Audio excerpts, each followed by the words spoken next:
I'm Jenna Harper. I'm 35 years old, and the last thing my stepmother ever said to me before I drove away on Thanksgiving was this: "You're a failure, Jenna, and don't bother coming inside if you didn't bring money." She didn't whisper it. She didn't pull me aside. She stood in the driveway, pointed her finger at me like a loaded weapon, and screamed it loud enough for the neighbors to hear. I hadn't even turned off my engine yet. My SUV was still packed with gifts: a case of wine for the table, a new laptop for my sister, a wool blanket I bought because Mississippi winters still surprise me every year. I had driven nearly 4 hours, rehearsing polite conversations in my head, telling myself this time would be different. This time, we'd just be a family. I looked past her shoulder, hoping, just once, that my dad would say something. He stood in the doorway with his arms crossed, staring at the floor. He didn't defend me. He didn't interrupt her. He didn't even look at me. That silence hit harder than her words ever could. I didn't argue. I didn't cry. I didn't explain. I put the car in reverse while gravel crunched under my tires and backed out of the driveway like I was leaving a crime scene. An hour later, I was sitting alone in a cheap roadside motel, staring at beige walls that smelled faintly like bleach and regret, trying to understand how I had become the villain in a family I'd been financially carrying for almost a decade. That night was the moment everything broke. But to understand why it broke me so completely, you need to understand what my life actually looked like before that driveway. On paper, I was the successful one. I'm a real estate entrepreneur based in Jackson, Mississippi. I built my brokerage from the ground up. No loans, no inheritance, no safety net. I didn't marry into money. I didn't have investors holding my hand. I worked my way up from entry-level listings to commercial acquisitions, studying market trends late into the night, cold calling sellers who hung up on me, and learning the hard way how to close deals when no one was rooting for me. By my early 30s, I was flipping properties, leasing office space, and negotiating contracts that brought in 6-figure commissions. I had financial freedom I never imagined growing up. I owned my home. I controlled my time. I built something real. And for years, I poured every ounce of that success straight back into my family. After my mother passed away, everything changed. My dad remarried quickly to Linda. She moved into his life with opinions, expectations, and a talent for spending money that wasn't hers. At first, I helped because it felt right. I paid the electric bill so their lights wouldn't shut off. I covered rent when my dad's hours were cut. I helped my younger sister Carla with tuition because I believed in her dreams. Carla wanted to be a journalist, an investigative reporter. She was smart, curious, and still young enough to believe hard work would protect her from manipulation. I didn't want her buried in student loans the way I had been, so I paid. Linda noticed. She noticed quickly. The requests started small. A little extra for groceries, help with car repairs, money for emergencies that never seemed to end. Then the tone shifted. "You have money, just send it. Don't act like it's a big deal. You're single, what do you need it for?" Designer curtains, a mahogany dining table, a leather sofa because the old one looked cheap when her friends came over. One summer, she demanded $6,000 to host an outdoor party, private chef, live band, catered cocktails, because she said it would be good for family bonding. I sent the money. My dad never called to say thank you. Whenever I tried to push back, he'd lower his voice and say, "Just talk to Linda about it," before disappearing behind his newspaper, like conflict was something contagious. It broke my heart in ways I didn't admit out loud. I wasn't just paying bills. I was paying for silence. I was paying for peace. I was paying for the hope that one day they'd look at me and see more than a bank account. Dana saw it before I did. Dana Pierce is my best friend. We're the same age. We work in real estate together. She watched me juggle deals worth hundreds of thousands of dollars during the day, then wire money at night to fix problems I didn't create. Over lunches at our favorite cafe in Jackson, she'd shake her head and say, "They're taking advantage of you. You need boundaries before they drain you dry." I laughed it off.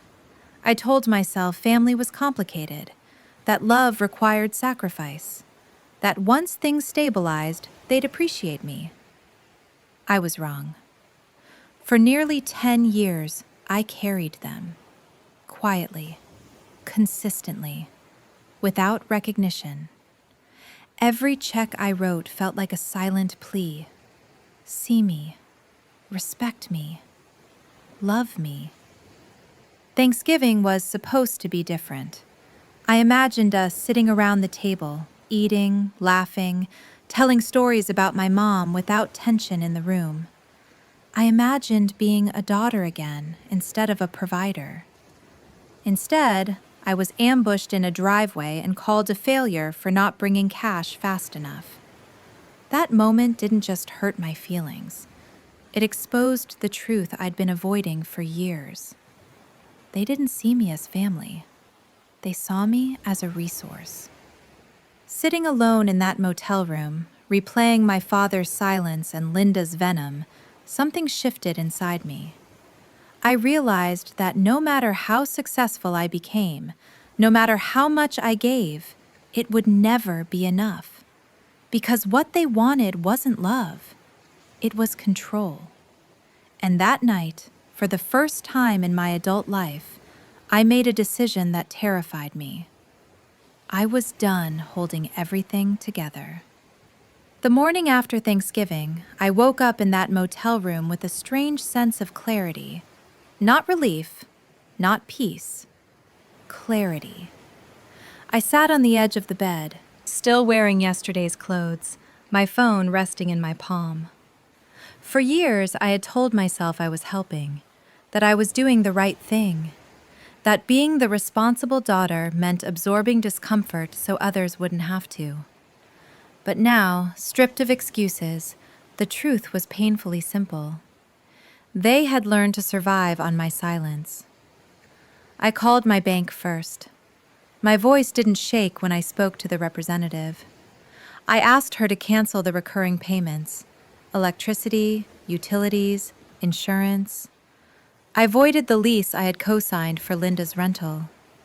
I shut down the shared credit card I had opened temporarily years ago. Each confirmation felt like pulling a plug from a machine that had been draining me slowly. When the call ended, I sat there staring at my hands, waiting for guilt to swallow me. It didn't. Instead, I felt something unfamiliar. Light. By that afternoon, the fallout began. Without my payments, the overdue notices arrived quickly. The power company didn't care about family dynamics or emotional labor. Bills unpaid were bills unpaid. The heat shut off as Mississippi dipped into a cold snap that none of them had prepared for. Linda panicked. She always did when control slipped. She called me 3 times in a row. I let it go to voicemail. "Jenna, this isn't funny," her voice snapped, urgency barely masked by entitlement. "The power's off. The landlord is threatening us. I need you to send money right now." No apology, no acknowledgement, no remorse. I deleted the message. An hour later, Carla texted, "Jenna, what's going on? The house is freezing. We barely have food left. Where are you?" That one hurt. Carla wasn't cruel. She was just trapped, young, dependent, still believing loyalty meant endurance. For a moment, My fingers hovered over the keyboard. I wanted to explain everything. I wanted to protect her. I wanted to fix it. Instead, I typed 2 words: busy with work. It felt brutal, necessary, final. I drove back to Jackson that evening and met Dana at our usual coffee shop. The moment she saw my face, she knew something had changed. I told her everything. The driveway, Linda's outburst, my dad's silence, the motel room, the phone calls. Dana listened without interrupting, her jaw tightening with every detail. When I finished, she leaned forward and said something I'll never forget. You didn't abandon them. You stopped enabling them. Her words grounded me. She reminded me that boundaries feel cruel to people who benefit from your lack of them. That stepping away doesn't make you heartless. It makes you human. We shifted focus to work, reviewing numbers for a commercial lease I was negotiating. It helped remind me who I was outside of their chaos. But Linda wasn't done. That night, another voicemail arrived. This time her tone had changed, softer, calculated. Jenna, sweetheart, we're family. Families don't do this to each other. You're hurting your father. Think about that. That one made my stomach twist. She knew exactly which strings to pull. Still, I didn't respond. The next few days were a blur of missed calls, guilt-laced texts, and silence from the one person I needed most. My dad never reached out. Not once. No apology, no explanation, no defense. His silence became louder with every hour. By mid-December, Carla called again. Her voice was different this time, less confused, more unsettled. Jenna, something's not right here, she said. Linda keeps changing the story. Dad won't answer questions. What actually happened that day? I told her. I told her about the driveway, the pointing finger, the words failure and useless, the way Dad stood there and said nothing. There was a long pause. I didn't know, she whispered. I swear I didn't know it was that bad. I believed her, but belief didn't fix everything. Later that week, Linda sent a long text message, paragraphs of accusation wrapped in fake concern. You have a responsibility to this family. We're struggling because you abandoned us. How can you live with yourself? I stared at the screen, my hands shaking with anger. Not once did she mention selling my mother's belongings. Not once did she acknowledge her own behavior. Not once did she apologize. She rewrote reality like it was a hobby. I didn't reply. Then the rumors started. A cousin texted me, cold and disappointed. Didn't expect you to turn your back on your own blood. An aunt stopped answering my messages. Linda had gone on offense, spreading her version of the story, painting me as selfish, greedy, heartless. I realized then that this wasn't just about money anymore. It was about control, and she was losing it. Right after New Year's, everything exploded. My Aunt Susan, my mother's sister, showed up at my dad's house unannounced.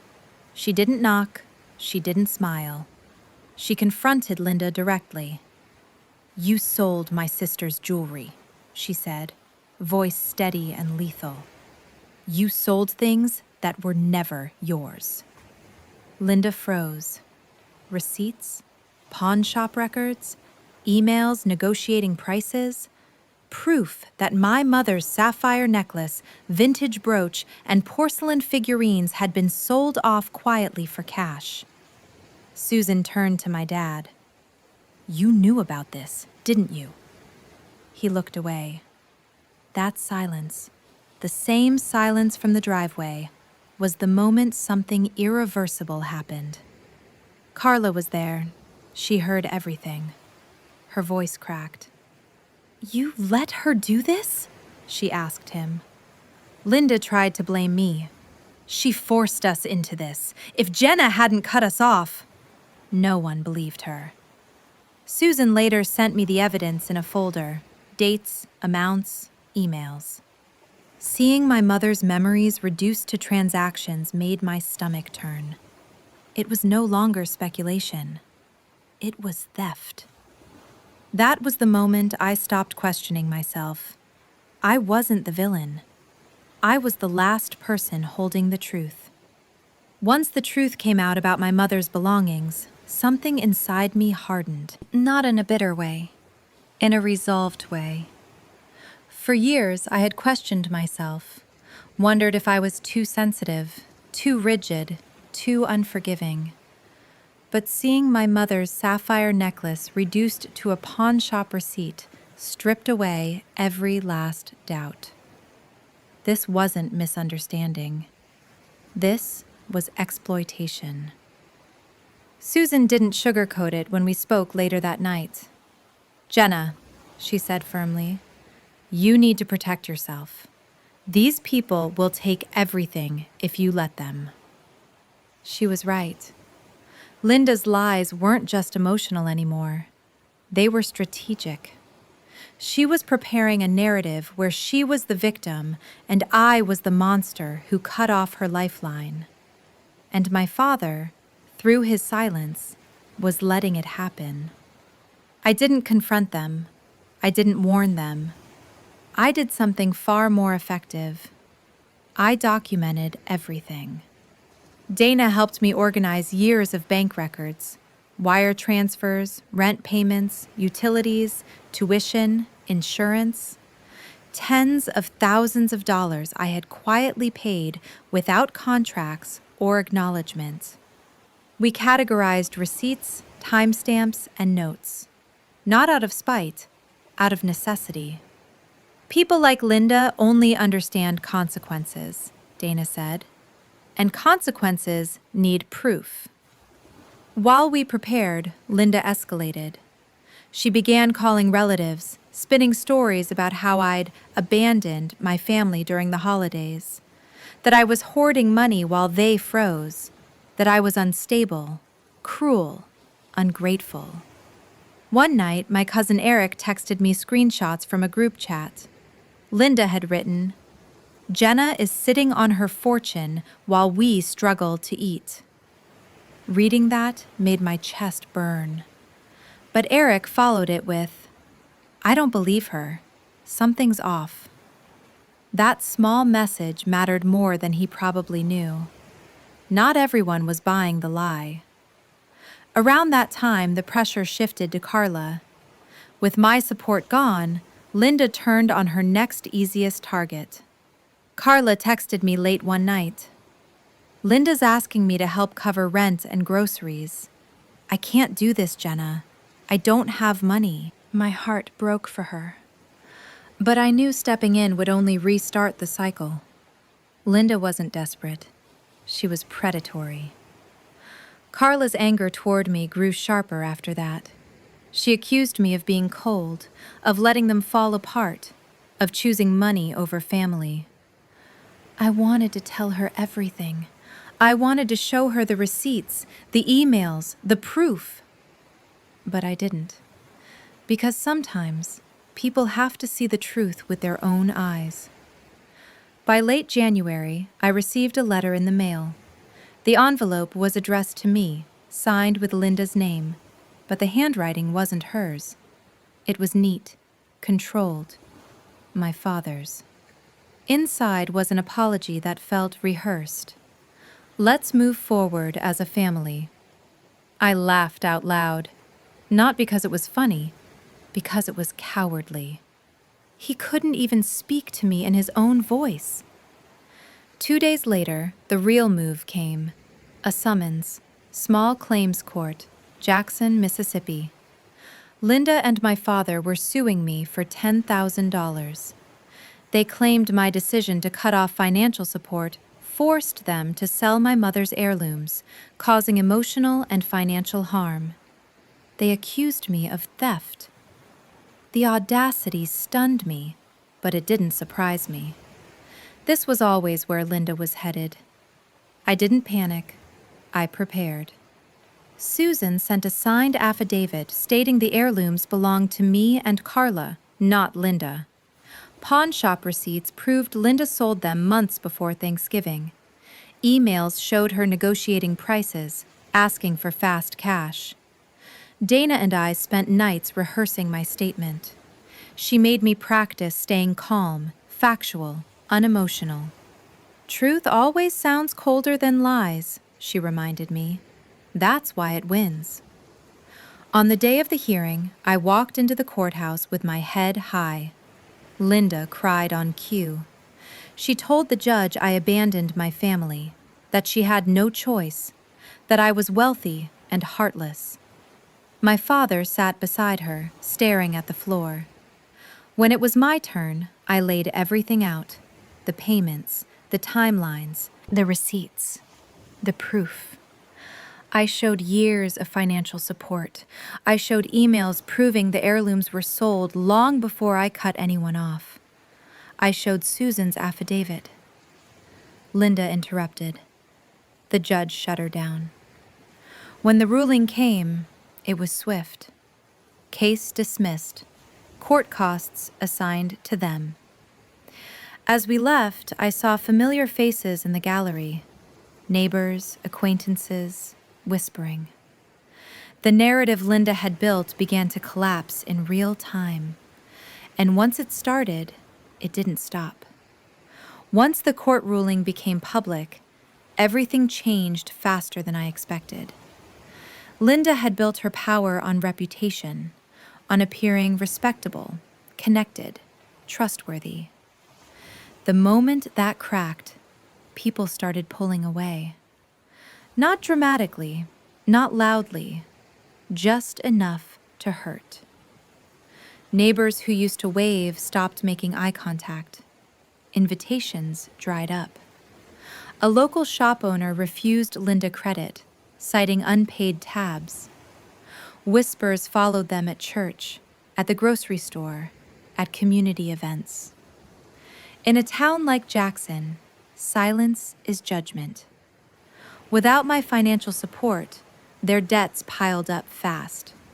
Overdue rent, legal fees, missed payments that had been quietly floating on my money for years finally sank. By mid-February, the house went into foreclosure. They moved into a cramped apartment across town, one they couldn't personalize, couldn't upgrade, couldn't show off. Linda lost her audience. My father lost his comfort. And I didn't feel triumphant. I felt finished. Carla didn't see it that way. She sent me one final message. You destroyed us, Jenna. I'm done. I stared at the words for a long time. I wanted to argue.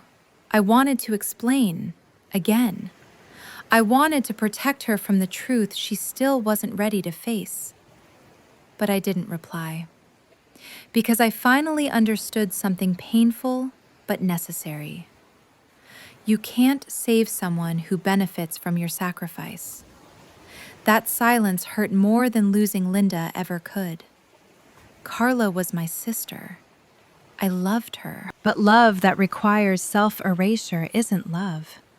It's obligation dressed up as loyalty. And I was done paying for that. While their world collapsed, mine expanded. I closed another commercial real estate deal, a $90,000 commission that reaffirmed everything I had built on my own. Dana and I expanded our work, launching a community real estate workshop for first-time buyers. We spent weekends teaching people how to navigate contracts, credit, and ownership without fear. One woman hugged me after a session and said, "You made this feel possible." That mattered more than any check. We organized a charity auction to fund housing resources for low-income families.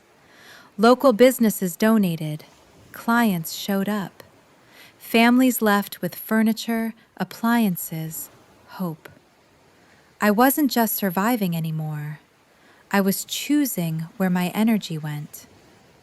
Sometimes, late at night, I still thought about my dad, about the man who never defended me, about the father who chose silence over truth. That grief didn't disappear, but it softened. I stopped waiting for closure from people incapable of giving it. Looking back now, I see the pattern clearly. I was praised when I gave, ignored when I needed, punished when I stopped. That wasn't family. That was extraction. Walking away didn't make me selfish. It made me free. If you're watching this and you see yourself in my story, if you're the reliable one, the fixer, the woman who carries everyone else's weight, hear this. Your worth is not measured by how much you give away. Boundaries are not cruelty. And choosing yourself doesn't mean you failed anyone. It means you finally stopped failing yourself. I'm still Jenna, but I'm no longer the daughter who broke herself trying to be enough. I'm a woman who learned that sometimes the bravest thing you can do is walk away and build a life that finally belongs to you.